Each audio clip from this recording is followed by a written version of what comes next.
in boxing. Man in boxing, led the Flair Cops. Shout out to Goodfellas Sports TV.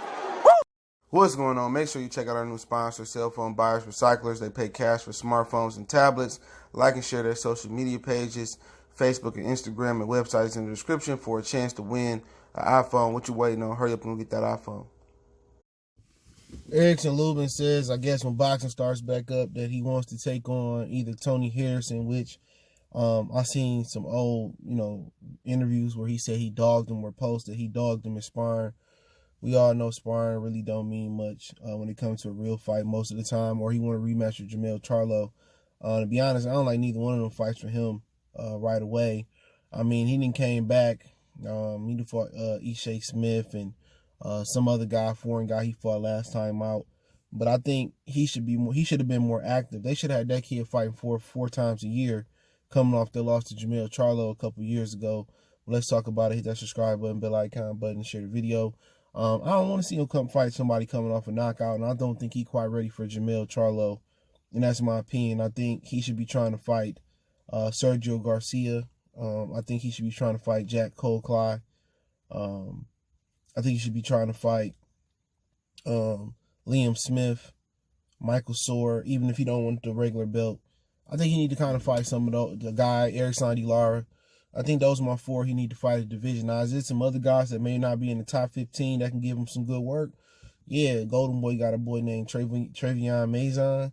I like him a lot. You know what I'm saying? I don't see why he don't try to go for Jason Rosario as well, too. If he don't have a mandatory fight.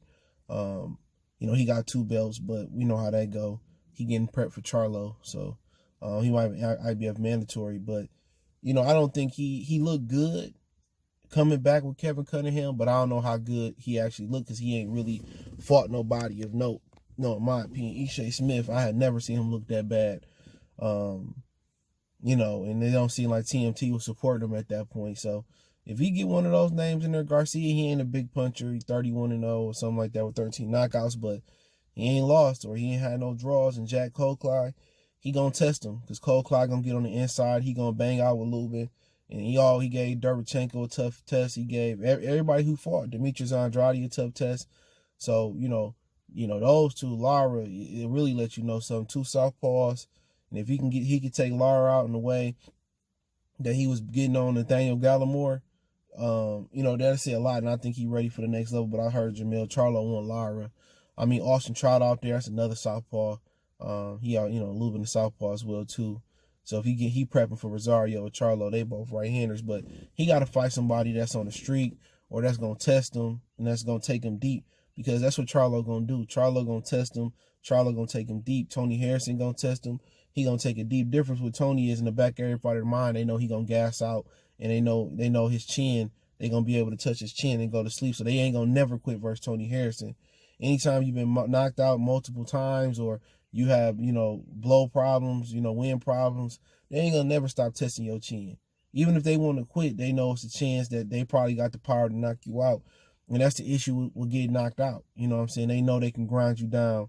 So, Tony Harrison, he got to fix something about what he's doing as far as his conditioning, as far as his training, as far as his defense, as far as kind of moving his head a little bit more, feigning a little bit more, and kind of probably adding to a little bit more wrinkles to his game. He a well-rounded boxer. Just seemed like later in the fights, he gassed out, and, Erickson Lubin beating Tony Harrison, that really tells me nothing. You beat a guy that just got knocked out.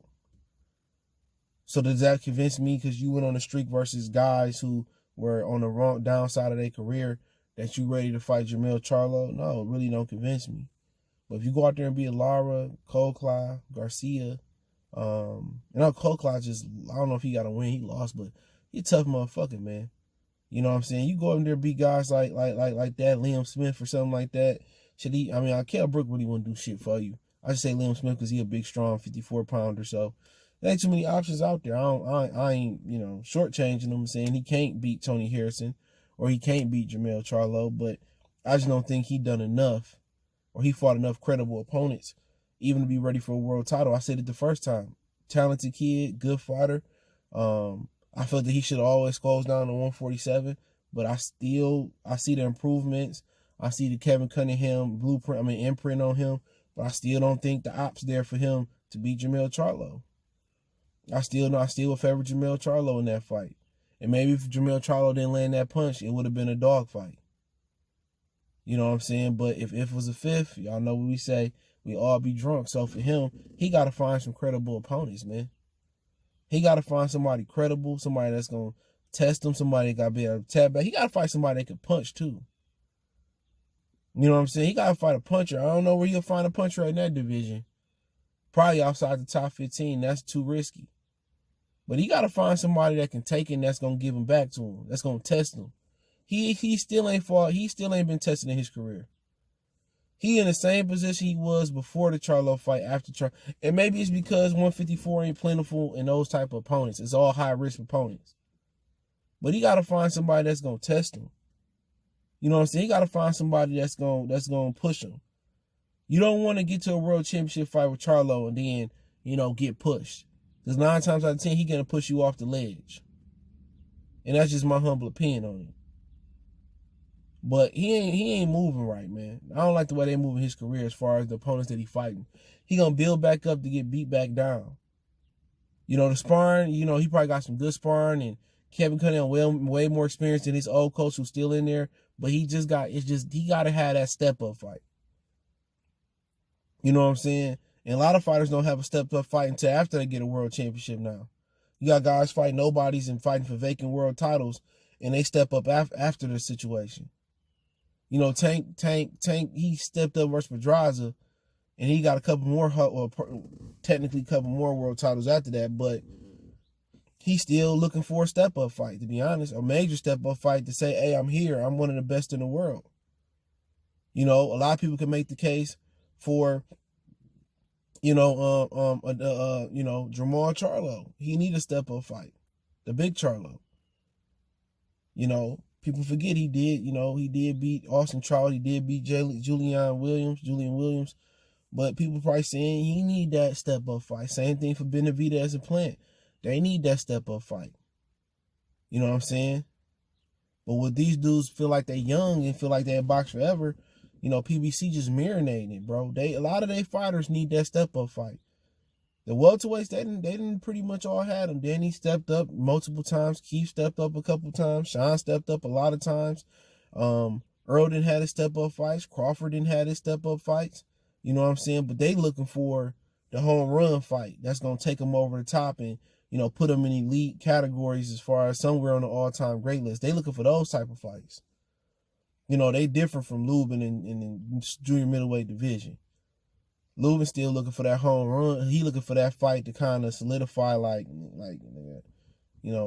was a blip versus Charlo, and I can beat Charlo. He kind of looking for that next tier fight, man. That Lara. That's the really name I can only think of. That Lara type of opponent. Jerrett Hurd. That probably won't tell him much until he get his life together, as far as his boxing life together, his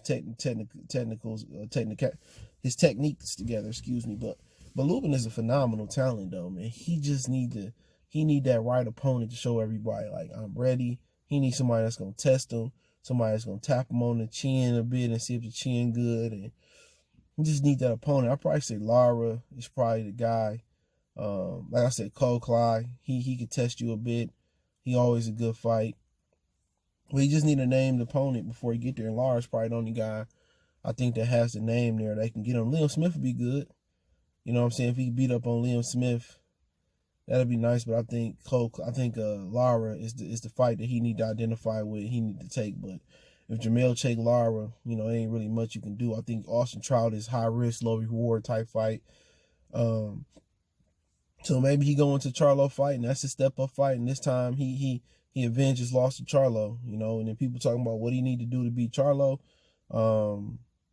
Stay out the fucking pocket early on. On the end, he stayed way too close to Charlo trying to prove a point, and he got clipped. He stayed way too close to him. At the end of the day, he stayed right in that range. At the end of the day, how you beat Charlo, you got for him personally, he got to hit and don't get hit. Work off what Charlo gonna bring. You know what I'm saying? You can walk him down like Tony Harrison did, but wait for that. You know what I'm saying? work off what he gonna bring. That's what I would tell him. Let Charlo kind of spend his energy early. We gonna stay on the outside. We know he gonna come with a 1-2 and the left hook for the most part. He gonna telegraph all that shit. The left hook is the natural puncher like he like to throw. As far as it's a little loopy, but you know he don't really throw that shit with he don't telegraph it like he do with the 1-2. And if I'm Kevin Cunningham, I tell him just to work early on, work off him.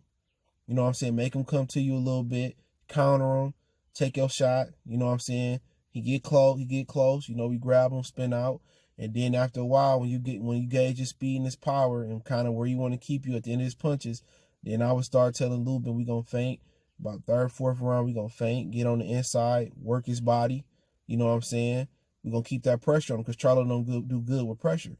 You know what I'm saying? So we're going to get that pressure on him. We're going to work that jab. We're going to work that straight left. And we just going to start, you know, pushing him on the back foot, confusing him. Look what Vanes Monterosian did to him. A lot of educational pressure. And he a different fighter now, too. He don't have a lateral movement like that no more. So then I just start telling him to go to work on his ass. Lubin got the power to hurt him. So as far as Tony Harrison, that's another good fight for him. You know, Tony depends on how he fight Lubin. You know, keep Lubin in his punches. They both been knocked out before.